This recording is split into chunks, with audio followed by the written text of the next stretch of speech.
ఓం నమః శివాయ. ఓం నమో నారాయణాయ. కర్మ నివారణ నరదృష్టి నివారణ కాళభైరవాయ నమో నమః.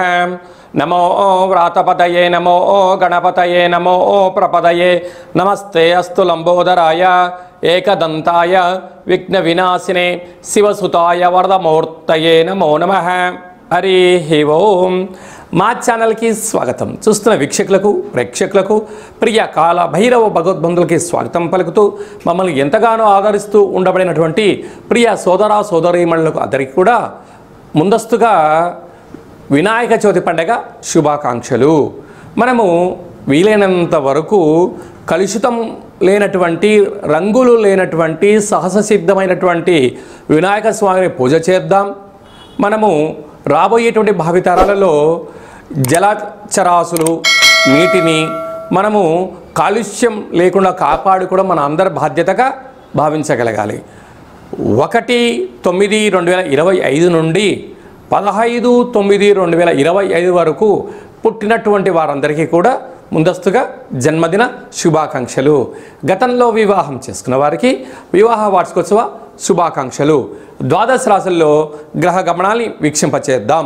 మిథున రాశిలో దేవగురు బృహస్పతి సంచార స్థితి, కర్కాటక రాశిలో శుక్ర సంచార స్థితి, సింహరాశిలో రవి మరియు బుధ సంచార స్థితి మరియు కేతు సంచార స్థితి, త్రిగ్రహ సంచార స్థితి, రవి భగవానుడు స్వక్షేత్ర సంచార స్థితి, కన్యరాశిలో కుజ భగవానుడు సంచార స్థితి, కుంభరాశిలో రాహు భగవానుడు, మీనరాశిలో శని భగవానుడు సంచార స్థితితో ద్వాదశ రాశుల్లో గ్రహ గమనాలు ఈ విధంగా ఉన్నాయి.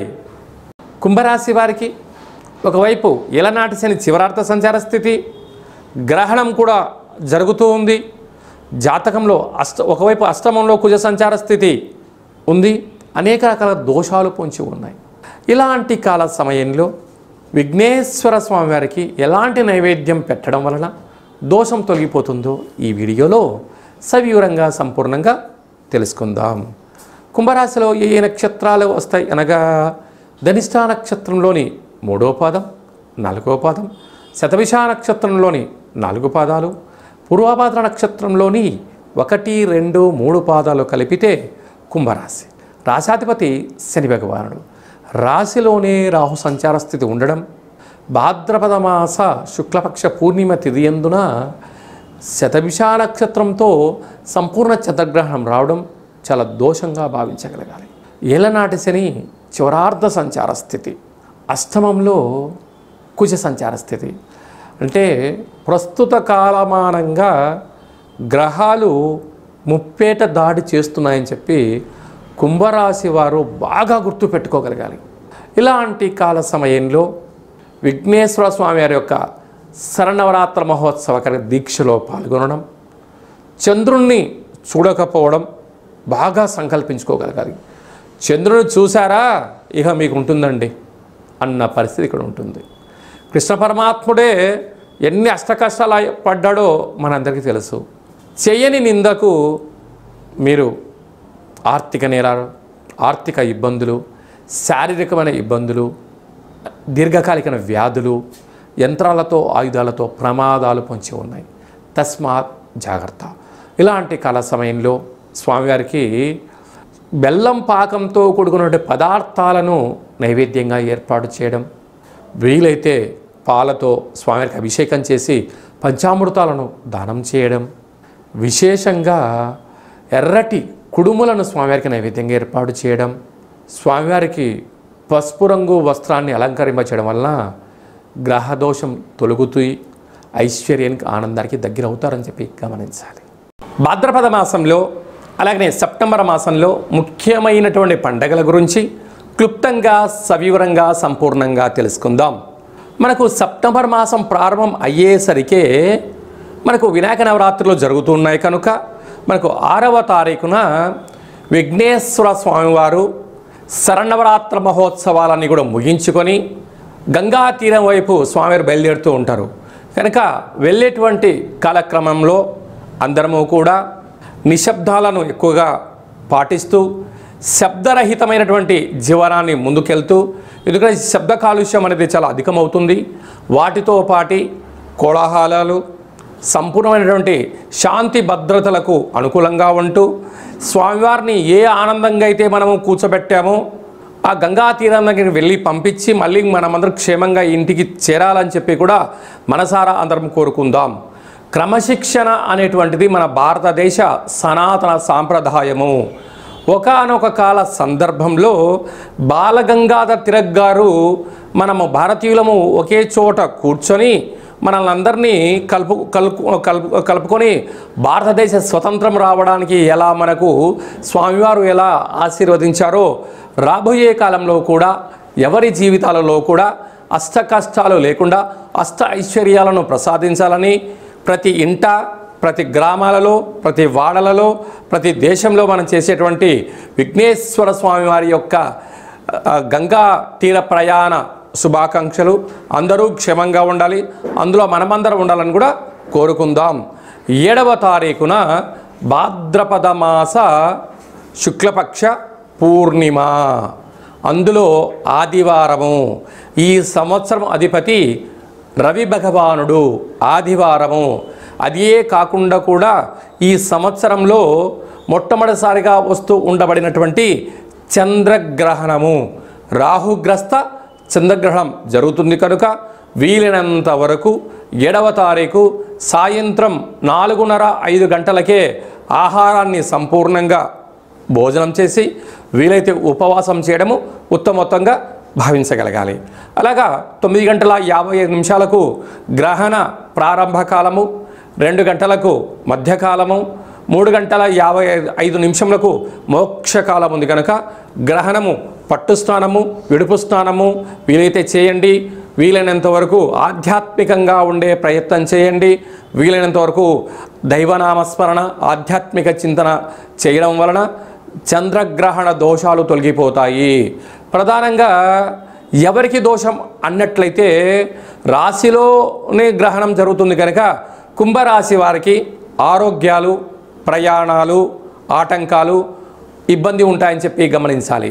2వ రాశి అయినటువంటిది మీనరాశి వారికి వ్యయంలో గ్రహణం జరుగుతుంది కనుక అనవసరమైన ఖర్చులు, వాహన ప్రమాదాలు పొంచి ఉన్నాయి, తస్మాత్ జాగ్రత్త. అలాగనే అష్టమ స్థానంలో కర్కాటక రాశి వారికి అష్టమ స్థానంలో గ్రహణం జరుగుతుంది కనుక వీలైనంత వరకు దూర వాయు జల ప్రయాణాలు పెట్టుకోకపోవడము, మౌనము, ధ్యానము, ఏకాగ్రతగా ఉండడము, వీలైనంత వరకు నోరు ఉంది కదా అని చెప్పి దుష్ప్రవర్తన చేయకపోవడం ఉత్తమోత్తంగా భావించగలగాలి. అలాగనే అర్ధాష్టమ సంచార స్థితిలో వృశ్చిక రాశి వారు ఉన్నారు.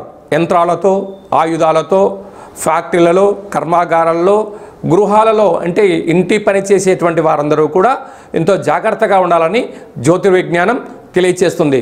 గ్రహణకాల సమయంలో వీలైనంత వరకు ఉప ఆవాసము, మంత్ర సాధన, గ్రహణాన్ని చూడకపోవడమే ఉత్తమోత్తంగా భావించగలగాలి. ఇలాంటి కాల సమయంలో విదేశాలలో ఉండబడిన వారు కానీ మనకు దగ్గరగా ఉండబడిన ప్రాంతాలు ఈ దోషం తొలగించుకోవడం కోసము వీలైతే జపతర్పణాలు చేయండి. దోష గ్రహణకాల తదనంతరము దగ్గరగా ఉండబడిన దేవాలయానికి వెళ్ళి ఆ యొక్క పూజారులను చెప్పినట్టు విధంగా ఆ రాగి చెంబు నిండా పాలు, అలాగా మరొక కేజీన్నర మినుములను దానం చేయడము, జపము, తర్పణము, హోమం చేయించుకోవడము ఉత్తమోత్తంగా భావించగలగాలి.